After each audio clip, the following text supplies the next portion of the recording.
গৌৰৱ গগৈৰ নেতৃত্বত বিহালী হওক অন্যান্য উপনিৰ্বাচন হৈছিল এটাতো কংগ্ৰেছে সাফল্য নাপালে ইয়াৰ পিছতে আমি চাওঁ পৌৰসভা পৌৰ নিগম এটাতো সাফল্য নাপালে কলেজ ইউনিভাৰ্চিটি নিৰ্বাচন ইয়াৰ লগতে যদি আমি চাওঁ পৌৰসভা নিৰ্বাচন ইয়াৰ লগতে যদি চাওঁ আমি মহাবিদ্যালয় নিৰ্বাচন ক'তোৱে কংগ্ৰেছৰ যিবোৰ উইং NSOৰ পৰা আদি কৰি ক'তোৱেতো সাফল্য নাপালে সেইকাৰণে গৌৰৱ গগৈ এইবোৰ ফিতাহিমাই কথা এইবোৰ আৰু পাকিস্তানত গৈ পেলাই কওক আমি সেইটোৱে ক'ম ইয়াত কৰি লাভ নাই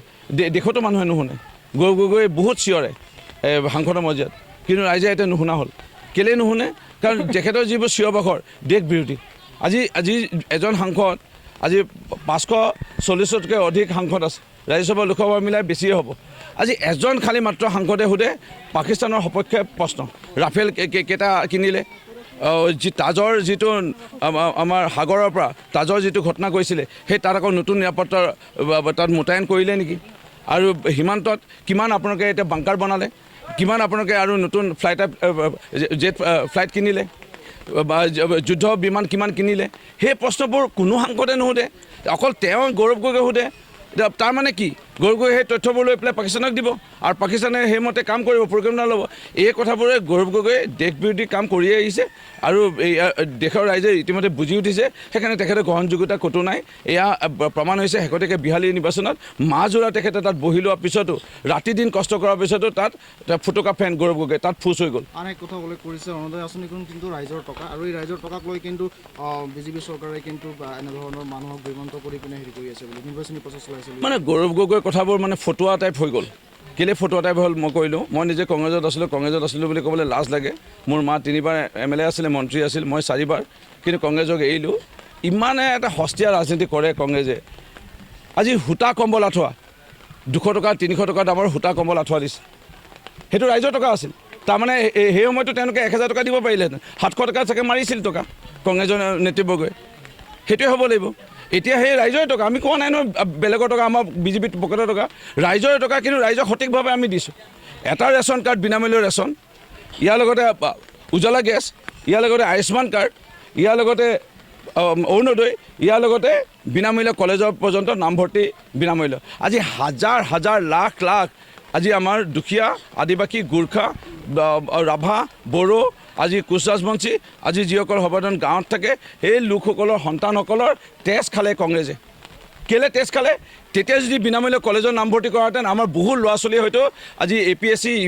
UPSC পৰীক্ষাত সেই সময়তে পঢ়া শুনা কৰি আগবাঢ়ি যাব পাৰিলেহেঁতেন আজি কলেজত যেতিয়া বহুত বেছি টকা দিব লগা হোৱাৰ কাৰণে কংগ্ৰেছৰ দিনত আমাৰ ল'ৰা ছোৱালীবোৰ আজি বহু ল'ৰা ছোৱালী মেধা থকা স্বত্তেও তেনেকৈ পঢ়া শুনা কৰিব আগবাঢ়ি যাব নোৱাৰিলে সেইকাৰণে এই যে কংগ্ৰেছৰ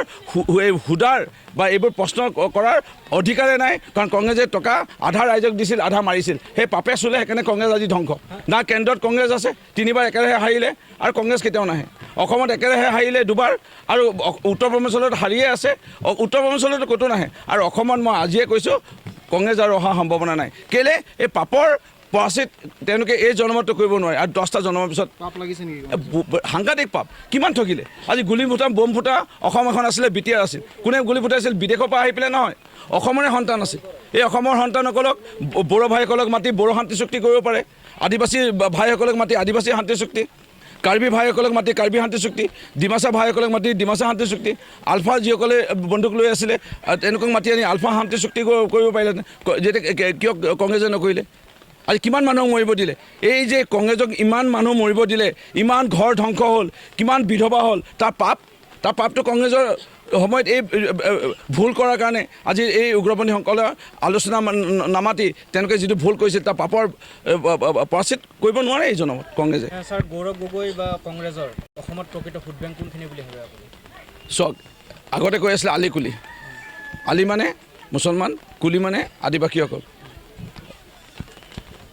আলিসকলে বা মুছলমানসকলে আজি বুজিছে যাৰ কাৰণে তেওঁলোকে AUDF দলটো জন্ম দিলে আৰু AUDF দলৰ লগত তেওঁলোক আছে অন্যান্য কিছুমান থাকিব পাৰে অন্য দলৰ লগত থাকিল কথা কুলি মানে আদিবাসী আলি কুলি কৈছিল এই আদিবাসীসকল আজি 1% কোনোবা যদি আছে অন্যান্য ৰাজনৈতিক দলত এই 1% লাহে বুজি উঠিছে মোৰ দৰে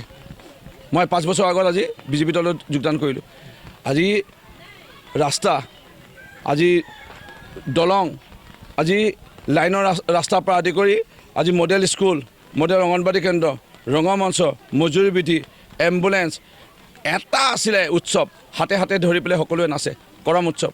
আৰে কংগ্ৰেছে 60 বছৰ 70 বছৰ সেই কৰম উৎসৱটো দৰমহা সৈতে বন্ধ দিব নোৱাৰিলে। এটা উৎসৱ আলি কুলি বুলি কৈ থাকেতো, এই আমাৰ আদিবাসীসকলে এটা কৰম উৎসৱ বন্ধ দিব নোৱাৰিলে। আজি বিজেপি দলৰ চৰকাৰ ডক্টৰ হিমন্ত বিশ্ব শৰ্মা ডাঙৰীয়া কৰম উৎসৱ এই 2 বছৰ 3 বছৰ ধৰি আজি দৰমহা সৈতে আমাৰ বন্ধ দিছে। আজি এনেকুৱা মানে আজি আজি আমাৰ যিটো সন্মান আজি প্ৰদান কৰিলে, ঝুমৰ বিনিন্দনীক লৈ গ'ল বিশ্ব দৰবাৰলৈ। আজি আমাৰ APSC দৰে চাকৰি আজি এটকাও নোহোৱাকৈ আজি নিযুক্তি দিয়াৰ বাবে মোৰ মৰিয়নি সমষ্টি অসমতো আছেই। মাচিত আপোনাৰ 2021 চনত বিধৱা মহিলাৰ পাত তোলা পৰিয়ালৰ আজি APSC 10,000 টকা বাদ দিয়ক, 200 টকা ঘোষ দিব নোৱাৰা পৰিয়ালৰ APSC চাকৰি। কংগ্ৰেছৰ দিনতো লাখ লাখ কোটি কোটি টকা দিছিল, মানে লৈছিল, লৈ পেলাই সিহঁতে চাকৰি দিছিল। আজি হৰিচৰণ ভূমিজ আজি বিধৱা 3 বছৰ থাকোঁতে বাপেক ঢুকাইছিল, আৰু হৰিচৰণ ভূমিজ আজি DSP চাকৰি কৰি আছে। APSC দৰে চাকৰি আজি এটকাও নোহোৱাকৈ চাকৰি দিয়াৰ বাবে। সেইকাৰণে মই আকৌ কৈছোঁ, কংগ্ৰেছে যিমান পাপ কৰিলে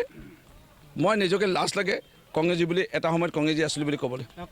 কংগ্ৰেছে 2026 চনত কোনকেইটা সমষ্টি দখল কৰিব পাৰে তেওঁলোকৰ নিৰ্বাচনী যি ভোট বেংক? চক মিয়া 2-এটা সমষ্টিত আৰু খিলঞ্জীয়া মূলৰ প্ৰকৃত অসমক ভাল পোৱা,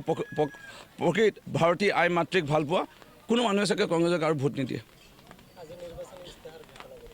হয়, কি ক'ব তেওঁলোকে? 60 বছৰ 70 বছৰ থাকিলে একো এটা কৰিব নোৱাৰিলে। আৰু